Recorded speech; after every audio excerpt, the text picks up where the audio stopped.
I caught him cheating on a Wednesday night of all nights. Not Friday when people expect disasters. Not Monday when we brace for the week's chaos. No, it was the most ordinary Wednesday, and that made it worse because I hadn't seen it coming. There he was, my alpha boyfriend of 3 years, pinned against the glossy black tiles of our shared shower with someone else's scent clinging to him like cheap perfume. And me? I just stood there, holding a bag of takeout in one hand, the smell of sesame noodles suddenly acrid in my nose. "Ethan," I said, my voice so steady it scared even me. "Guess the omegas in our apartment aren't enough anymore?" His guilty start, the panicked scramble for words, the half-naked stranger, none of it surprised me as much as the calm blooming inside my chest. I wasn't crying. I wasn't screaming. I was already gone. I dropped the takeout on the floor. The plastic bag hit the tile with a hollow smack. "We're done," I told him, and turned before the steam from the shower could hide the look on his face. New York in late October smells like cold rain and roasted chestnuts. I moved out the next morning, stuffing my life into 2 suitcases that barely zipped. The city roared around me, taxis splashing through puddles, people rushing with umbrellas, and I felt like a ghost, weightless and untethered. By the time I reached my office building on 5th Avenue, the ache had finally caught up, sharp and merciless. I worked for Halden and Crow, a high-stakes investment firm where stress was a language and ambition a religion. My alpha ex had always teased me for being married to my job. Now, ironically, it was the only place that didn't hurt. I pressed my badge to the elevator sensor, hoping the familiar hum of work would drown everything else. But when the doors slid open, there he was, Daniel Crow himself. Daniel Crow, co-founder of the firm, legend in the financial world, and Ethan's direct superior. A man whispered about in the break room like some myth. Too young to have built an empire, too sharp to ever lose. And standing there in a charcoal suit that probably cost more than my yearly rent, he was every inch the untouchable alpha. "Matthew," he said, my name low and deliberate, like a secret, "you look like someone who just swallowed a storm." I blinked. "Rough night." "Then you need coffee," he replied, stepping aside and gesturing for me to join him. His gray eyes cool and assessing held mine just long enough to make my chest tighten. The company cafe smelled of dark roast and ambition. Daniel ordered for both of us without asking, a smooth confidence that should have annoyed me but didn't. "You don't usually look unraveled," he said, sliding a steaming cup toward me. "Guess I'm full of surprises," I replied, blowing across the surface of the coffee like it could erase the image of Ethan's betrayal. His gaze sharpened. "Something happened." "Not a question." I swallowed. "My alpha cheated. I left." The words were blunt, stripped of shame. For a moment, silence stretched between us. Daniel's expression softened, not pity, but something steadier. Understanding. "Good," he said finally, his voice a low rumble. "You deserve better." I let out a brittle laugh. "Better than a lying alpha with a gym obsession? The bar is subterranean." He smiled, faint but real. "Then let's set it higher." Days turned into weeks. Daniel didn't hover. He simply appeared at the edges of my routine like a quiet tide. A late-night project review here, a shared elevator ride there. We began trading dry humor like currency, and I found myself laughing at times I thought laughter had abandoned me. But the Omegaverse hierarchy was a language I knew too well. Daniel was a high-ranking alpha, powerful enough to ruin careers with a glance. I was an Omega analyst barely holding my life together, and he was my ex's boss. It should have been a scandal waiting to happen. One evening, as Manhattan glittered outside the office windows, Daniel lingered beside my desk long after most of the staff had left. "Still here?" he asked. "Spreadsheets don't balance themselves," I said, tapping at my keyboard. "Neither do hearts," he replied. I froze. My fingers hovered over the keys. He leaned against the edge of my desk, his presence a quiet gravity. "I'm not asking for anything you're not ready to give," he said. "But don't let someone else's betrayal convince you you're unworthy of something real." The room was silent except for the distant wail of a siren outside. I met his gaze. You realize the gossip would be biblical if anyone knew we were even having this conversation. His mouth curved in a half-smile. Then let them write their scripture. I wish I could say I was immune to him. But Daniel Crowe wasn't just power and charm. Beneath the steel-gray eyes and the perfectly tailored suits, there was a warmth that disarmed me, a quiet patience that made space for my pain. When he finally asked me to dinner, nothing formal, just a low-key bistro tucked into a quiet street, I said yes before caution could stop me. It rained that night, soft and relentless. We shared an umbrella as we walked, shoulders brushing. The scent of his cologne cedar and rain settled over me like a promise. You know this is crazy? I murmured as we waited for a traffic light to change. Life's only interesting when it's a little crazy, he replied, tilting the umbrella so a droplet slid harmlessly down his sleeve instead of mine. I laughed, the sound unfamiliar and freeing. Dinner was easy in a way love hadn't been for a long time. He listened without interruption as I unraveled the pieces of my past, how Ethan and I had started strong, how the cracks had widened when I stopped ignoring the late-night texts and the unexplained absences. Daniel didn't judge or offer hollow reassurances. He simply reached across the table and covered my hand with his thumb tracing small, grounding circles against my skin. Something in me, brittle for months, began to thaw. You deserve a love that doesn't make you doubt yourself, he said quietly. I looked down at our joined hands. For the first time in weeks, the knot in my chest loosened. The first time Daniel kissed me, it wasn't under the glittering city lights or after a grand declaration. It was in the quiet of his office late one evening, papers scattered like fallen leaves, the city humming far below. He stepped close, searching my face for permission. I gave it with a breath.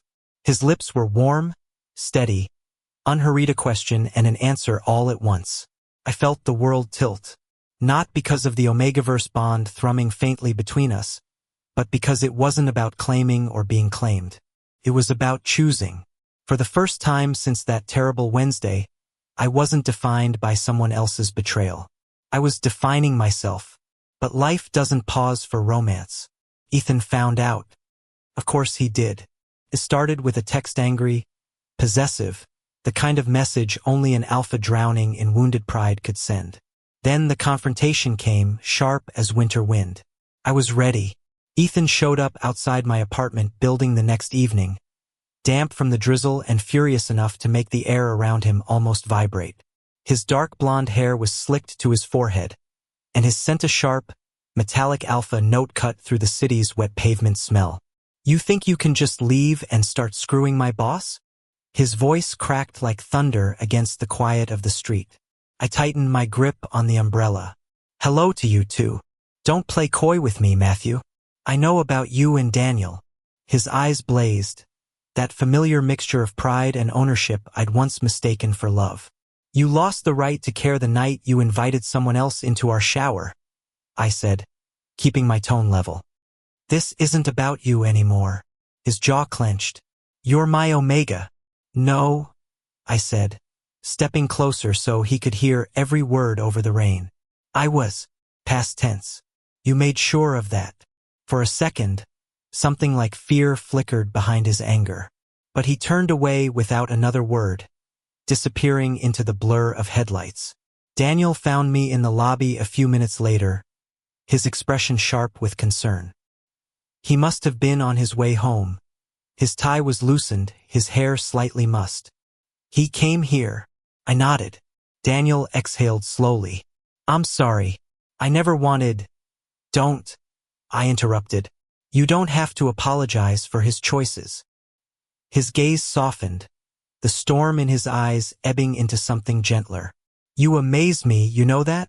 I laughed, shaky but real. For what? Not falling apart. For knowing your worth. Weeks passed, and Ethan's shadow gradually receded from my life. He tried once more to reach out, a single late-night text that simply read, I miss you. I stared at it until the letters blurred, then deleted it without replying. Healing wasn't a straight line. Some mornings I still woke expecting to hear his familiar breathing beside me.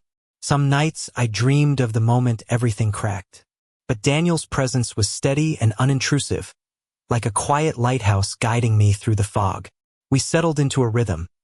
Early morning runs through Central Park, late-night strategy sessions at the office that somehow turned into whispered conversations about everything but work. And somewhere between shared coffees and stolen glances, I realized I wasn't just surviving anymore. I was living.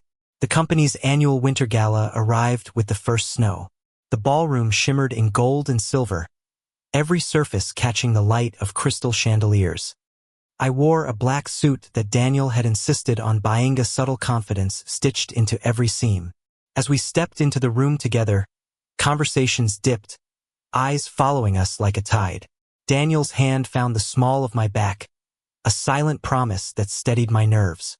Near the bar, I spotted Ethan. He stood stiff and solitary, his usual swagger muted. When our eyes met, a dozen memories surged, good ones, bad ones, all of them bittersweet. He nodded once, almost imperceptibly. It wasn't an apology, not really. But it was an acknowledgement. And strangely, that was enough. Daniel's fingers brushed mine. "You okay?" I squeezed his hand. "Yeah, I am." Later that night, as the snow turned the city into a hushed dreamscape, Daniel and I walked home through the quiet streets. Our breath fogged in the cold, mingling like smoke. "You didn't have to stand beside me like that," I said. "I wanted to," he replied simply. "This isn't about proving something to anyone. It's about us." The words settled warm in my chest. I stopped beneath a street lamp where the light haloed his hair in soft silver. "You know," I said, "for a man who built an empire on ruthless deals, you're ridiculously patient." He smiled, the kind of smile that made winter feel less like a season and more like a pause before spring. "Patience is easy when the prize is worth it." I laughed, half embarrassed, half undone. "I'm not a prize." "No," he said, pulling me closer until the city vanished around us. "You're a choice. Mine." The kiss was slow and sure, the kind that anchored me firmly in the present. No ghosts of betrayal, no lingering wounds, just the quiet certainty of something real. Months later, life found its new balance. Ethan eventually transferred to another firm. Rumor had it he wanted a fresh start. I wished him well from a distance, genuinely hoping he'd learn to love without breaking what he held. Daniel and I built something neither of us had expected, a relationship free of the power games the world assumed we played. We argued about takeout menus, fought over closet space, learned each other's rhythms until our lives fit like a well-worn song. One evening in early spring, as the first buds pushed through the city's gray, we returned to that same quiet bistro where it had all begun. The waiter brought our usual drinks without asking. Daniel reached across the table, his hand warm over mine. "You know," he said, "if someone had told me a year ago I'd be here with you, I would have called them crazy." "Same," I admitted, smiling. "Life's good at plot twists." He tilted his head, eyes glinting. "Best one yet." Outside, the city pulsed with its endless energy, but inside, time slowed until there was only us, the hum of shared laughter, the gentle weight of his fingers entwined with mine, and the quiet knowledge that love, when chosen freely, can be the bravest act of all. Looking back, betrayal had felt like the end of my story, but it turned out to be the beginning. The night I walked away from Ethan, I thought I was stepping into loneliness. Instead, I walked toward a love that asked nothing but honesty and gave back everything I hadn't known I needed: respect, laughter, and a home I chose for myself. Sometimes the most painful break leads not to ruin but to the life you were meant to live. And as Daniel's thumb traced lazy circles against my palm, I knew without hesitation that this was exactly where I belonged. Thank you for listening. Don't forget to like and subscribe to stay updated with the latest videos.